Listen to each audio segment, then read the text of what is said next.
Good morning बच्चों। आज हम आपको संस्कृत पुस्तक का पहला पाठ आश्रमः पढ़ाएंगे। प्रथमः पाठः आश्रमः। अस्माकं प्रदेशस्य सीतापुरजनपदे नैमिषारण्यं प्राचीनं तीर्थस्थलम् अस्ति। हमारे प्रदेश सीतापुर जनपद में प्राचीन नैमिषारण्य नामक प्रसिद्ध तीर्थस्थल है। तत्र एकस्मिन् आश्रमे ऋषयः मुनयः गुरवः कवयः छात्राश्च निवसन्ति स्म। वहाँ पर पहले एक आश्रम में ऋषि मुनि गुरु कवि और छात्र रहते थे। आश्रमस्य विशाले परिसरे अश्वत्थः वट निम्बाशोक वृक्षाणां गहना छाया भवति स्म। आश्रम का विशाल प्रांगण चारों ओर से घने छाया वाले पीपल बड़ नीम अशोक वृक्षों से ढका हुआ था। तत्र फलशालिनः आम्रमलक पनस पेरुवृक्षाः अपि विपुलाः आसन्। एभि वृक्षैः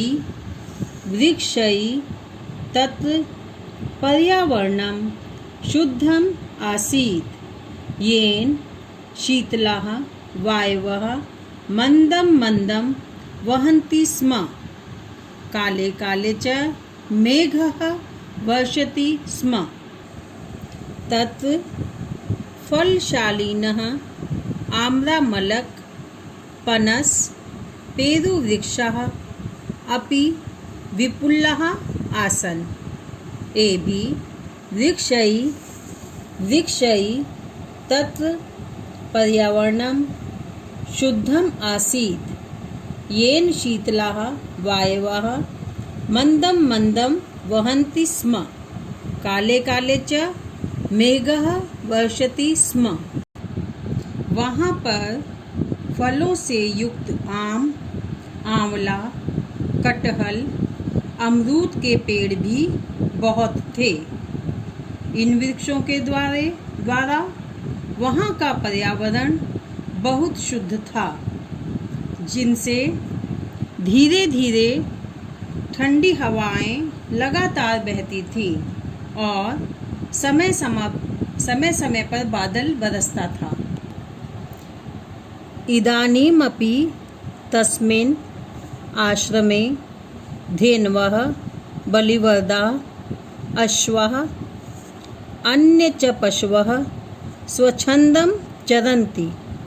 वृक्षेषु कपिनानां कूर्दनं चटकानां कूजनं मयूराणां नर्तनं च दर्शकेभ्यः आनन्दं ददति। अब भी उस आश्रम में गायें बैल घोड़े तथा अन्य पशु स्वच्छंद चारों ओर चलते हैं। वृक्षों पर बंदरों का कूदना पक्षियों का कूंजना मोरों का नाचना दर्शकों को आनंद देता है। तस्य आश्रमस्य समीपे गोमती नदी प्रवहति। तस्याः निर्मलं जलं सर्वे आश्रमवासिनः पिबन्ति स्म। आश्रमे पशवः पक्षिणश्च विरोधं विहाय एकस्मिन् घट्टे पानीयं पिबन्ति स्म। एकत्र वसन्ति स्म तत्रैव खादन्ति स्म च। आश्रमे छात्राणां कृते एते नियमाः आसन्। प्रातः सूर्योदयात् पूर्वम् उत्थातव्यम्, नद्यां स्नानं कर्तव्यं, संध्यावन्दनं करणीयम्, ईश्वरः नमनीयः, सहैव खादनीयं, ततः पठनाय कक्षायां गन्तव्यम्। एतान् आश्रमनियमान् सर्वे छात्राः पालनं कुर्वन्तः आसन्। उस आश्रम के निकट गोमती नदी बहती है।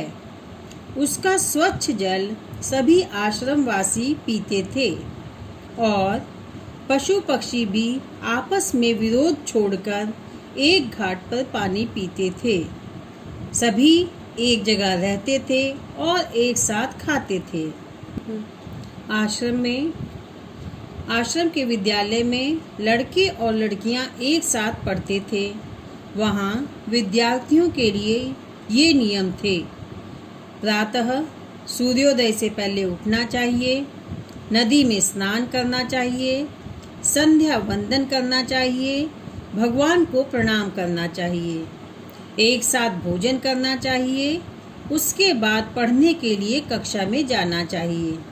आश्रम के इन सभी नियमों का पालन सभी छात्र अच्छी तरह से करते थे। सम्प्रत्यपि आश्रमो अयं छात्रेभ्यः श्रेष्ठं संस्कारं प्रयच्छति। तत्र जातिगतं भेदभावं विना सर्वे निवसन्ति। स्वास्थ्य संवर्धनाय व्यायामस्य, योगस्य, प्राकृतिक चिकित्सायाश्च शिक्षणं प्रचलति। स च आश्रमः त्यागं, तपस्यां, परोपकारं, उदारतां च शिक्षयति।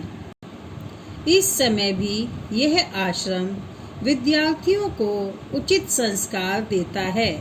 वहाँ पर सभी जातिगत भेदभाव बिना जाते हैं और रहते हैं। स्वास्थ्य वर्धन के लिए वहाँ पर व्यायाम की, योग की और प्राकृतिक चिकित्सा के लिए योग की शिक्षा चलती है और वह आश्रम त्याग, तपस्या, परोपकार और उदारता की शिक्षा देता है। इस प्रकार के आश्रम सभी जगह होने चाहिए। बच्चों, इस तरह से आपने देखा कि आश्रम में बच्चों का जीवन किस तरह से होता है और वहाँ की सभी क्रियाएं किस तरह से चलती हैं। आज के लिए आपका पाठ अब समाप्त होता है। अब अगला पाठ के आगे हम अगले वीडियो में पढ़ाएंगे।